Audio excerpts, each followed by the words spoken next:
Hi friends, welcome to back channel Anju Telugu అమ్మాయి. అయితే ఈ వీడియోలో మీతో కొన్ని విశేషాలను షేర్ చేసుకోబోతున్నాను. నూతన సంవత్సరం వచ్చేసింది. అప్పుడే 7 రోజులు కూడా అయిపోయాయి. ఇక సంక్రాంతి కోసం ఎదురు చూస్తూ ఉంటాం. పుష్యమాసం కూడా వస్తుంది. పుష్యమాసం వచ్చిన తర్వాత ప్రతి ఒక్కరూ, అంటే పిల్లలున్న, అందులోనూ మగపిల్లలున్న తల్లి, ప్రతి ఒక్కరూ చేయవలసిన ఒక విధి విధానం గురించి ఈరోజు మీతో వీడియోలో తెలుసుకుందాం. మీరు చాలామంది వినే ఉంటారు, సంక్రాంతి ఈసారి కీడుతో శంకరుడు ఒక్కోసారి ఒక్కో దశలో వెళ్తూ ఉంటాడు. శంకరుని కనుమ పండుగ అయిపోయిన తర్వాత ఇల్లంతా శుభ్రం చేసుకొని, గ్యాస్ స్టవ్ దగ్గర కూడా శుభ్రంగా కడుక్కొని, అక్కడ నుంచి ఒక గీత గీసి బయట ఒక రథం వేసి, అక్కడ నుంచి మన ఇంటి నుంచి సాగనంపుతూ ఉంటాము. గ్యాస్ స్టవ్ ఎందుకు కడుక్కుంటారు అంటే, శంకరుడు గ్యాస్ స్టవ్ కింద దాక్కొని ఉంటాడని. అందుకే గ్యాస్ స్టవ్ కడుక్కొని అక్కడ నుంచి శంకరుణ్ణి పట్టిలాగి తీసుకువెళ్తూ ఉంటాము. అలా వెళ్ళినప్పుడే శంకరుడు ఏ దిశలో వెళ్తున్నాడు, అప్పుడు ఏ ఫలితం ఉంటుంది అనేది తెలుస్తుంది. ఈ సంవత్సరం శంకరుడు వెళ్ళే దిశలో కీడు వస్తుందని చెప్తున్నారు. కాబట్టి అది కూడా ఒక మగపిల్లాడు ఉన్న తల్లి ఖచ్చితంగా చెయ్యాలి అని చెప్తున్నారు. ఇది నిజమా కాదా, మూఢనమ్మకమా అనే సందేహం చాలా మందికి ఉంటుంది. నిజం అయినా అవ్వకపోయినా ఇది మూఢనమ్మకమే అని అనుకున్నా కూడా, చెయ్యకపోతే ఏం జరుగుతుందో అనే ఒక భయం మన అందరిలో ఖచ్చితంగా ఉంటుంది. కానీ ఈ పని చేయడం వల్ల ఎవరికి మాత్రం నష్టం అనేది ఉండదు. కాబట్టి ప్రతి ఒక్కరూ చేస్తే మంచిది అని చెప్తున్నారు. కాబట్టి శంకరుడు మారే దిశను బట్టి ప్రతి సంవత్సరం అది కీడుగా జరుగుతుందా, మంచిగా జరుగుతుందా అనేది తెలుసుకొని, దాన్ని బట్టి మన పెద్దలు వాటిని పాటిస్తూ ఉంటారు. ఈసారి కూడా ఇది ఖచ్చితంగా ఒక కొడుకు ఉన్న తల్లి ఆచరించాలని చెప్తున్నారు పురోహితులు. అది ఏమిటి అంటే ఈరోజు వీడియోలో చెప్పబోతున్నాను మీకు. ఈరోజు వీడియోలో చాలా ముఖ్యమైన విషయం. ఎందుకంటే పిల్లలు ఉన్న ప్రతి తల్లి కూడా ఈ వీడియో చూసి తీరాల్సిందే. అన్ని కులాల వాళ్ళు, అన్ని మతాల వారు, ఎవరైనా సరే, హిందూ, ముస్లిం, క్రిస్టియన్, ఎవరైనా సరే ఈ వీడియోని ప్రతి ఒక్కరూ చూడాలి. మీకు అందరికీ ఈ వీడియో ఉపయోగపడుతుంది. ఎందుకంటే ప్రతి ఒక్కరు కూడా మహిళలే, అలాగే వాళ్ళకి కూడా పిల్లలు ఉంటారు. కాబట్టి ఈ యొక్క పరిహారం అనేది పిల్లలు ఉన్న అందరూ పాటించాలి. ఈసారి సంక్రాంతి పండుగ కీడుతో వస్తుంది అని చాలామంది చెప్తున్నారు. అలా కీడు వచ్చినప్పుడు మన పిల్లలకు ఎలాంటి దోషం తగలకుండా ఉండాలంటే పిల్లలు ఉన్న ప్రతి తల్లి ఈ గాజులతో పరిహారం చేసుకోవాలి. ఎందుకంటే పిల్లల ఆరోగ్యరీత్యా, వాళ్ళ అభివృద్ధి రీత్యా అన్ని విధాలుగా మంచిదండి. తల్లి 5 రకాల గాజులు వేసుకోవాలి. ఎరుపు, గ్రీన్ అనేవి అమ్మవారి చిహ్నాలు. ఎరుపు ఎక్కువగా అమ్మవారికి వాడుతుంటారు, గ్రీన్ కూడా అమ్మవారికి వాడుతుంటారు. కాబట్టి అవి రెండు తీసుకొని పసుపు కలర్ గాజులు కూడా తీసుకోండి.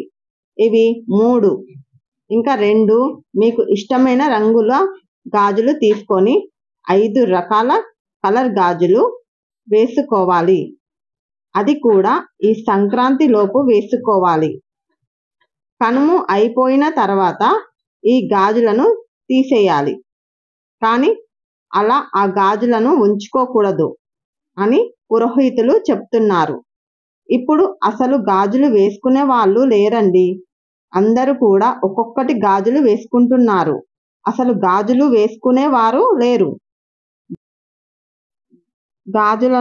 బంగారం గాజులను ఒక్కొక్కటి వేసుకుంటున్నారు.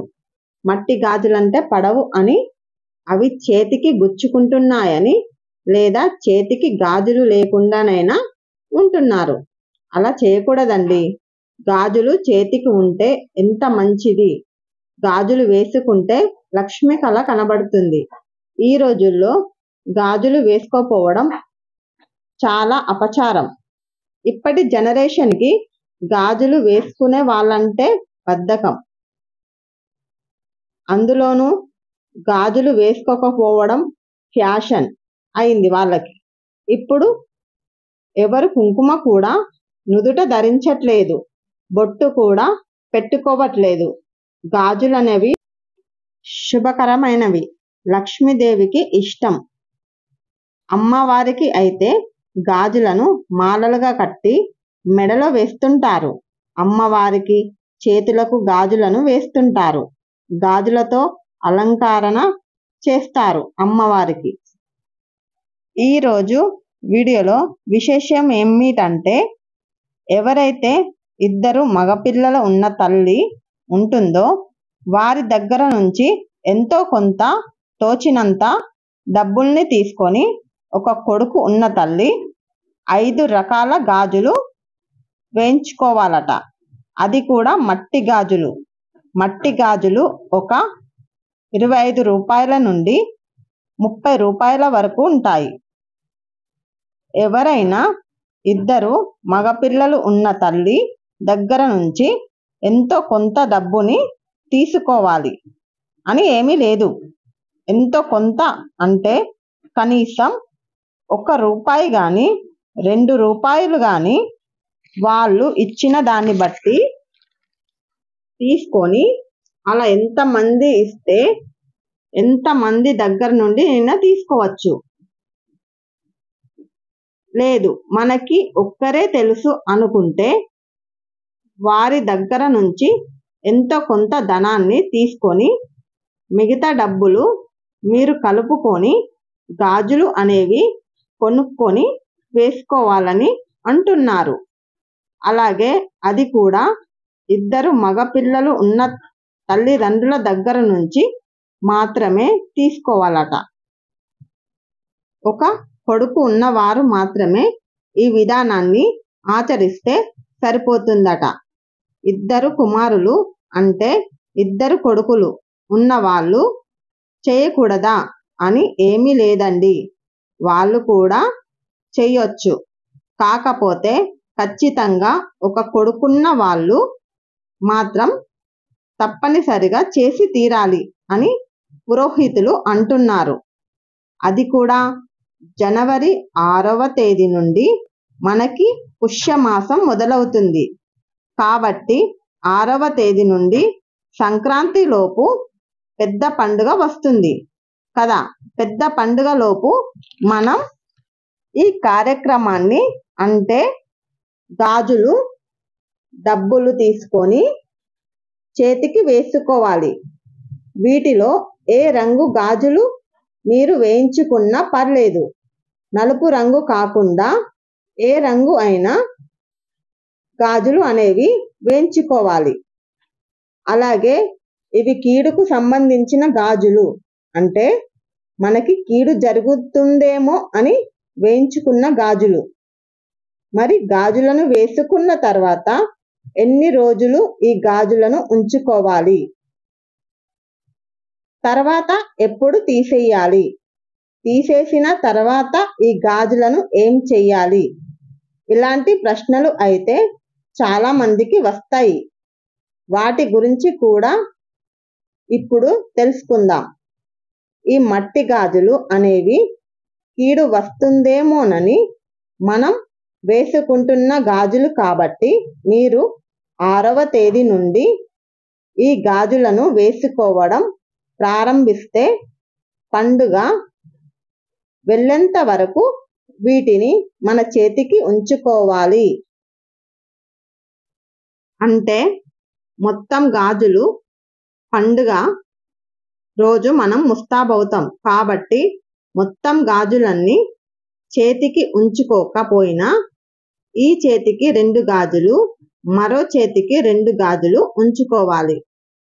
తర్వాత పండుగ అయిపోయిన మర్నాడు ఈ గాజులని మీరు కావాలి అనుకుంటే అలానే ఉంచుకొని వాడుకోవచ్చు. లేదు అనుకుంటే కనుక వీటిని పండుగ వెళ్ళిన తర్వాత తీసేసి ఏదైనా చెట్లలో వేసుకున్న ఈ గాజులను వేయాలి, లేదా చెట్టు కొమ్మకి తగిలించాలి. అంతేకాని నదిలో లేదా బావిలో లేదా చెరువులలో ఈ మనం వేసుకున్న గాజులను సంబంధించినవి వేయకూడదు. ఎందుకు అంటే నదిలో చెరువులో ఒక్కొక్కసారి జాలర్లు కానీ ఏదైనా కలపడానికి కానీ దిగుతూ ఉంటారు.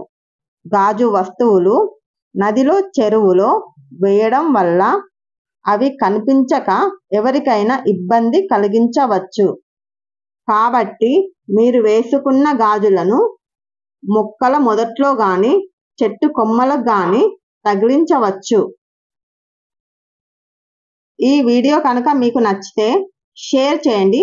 మరిన్ని వీడియో కోసం అంజు తెలుగు అమ్మాయి ఛానల్ని సబ్స్క్రైబ్ చేయండి. Bye friends.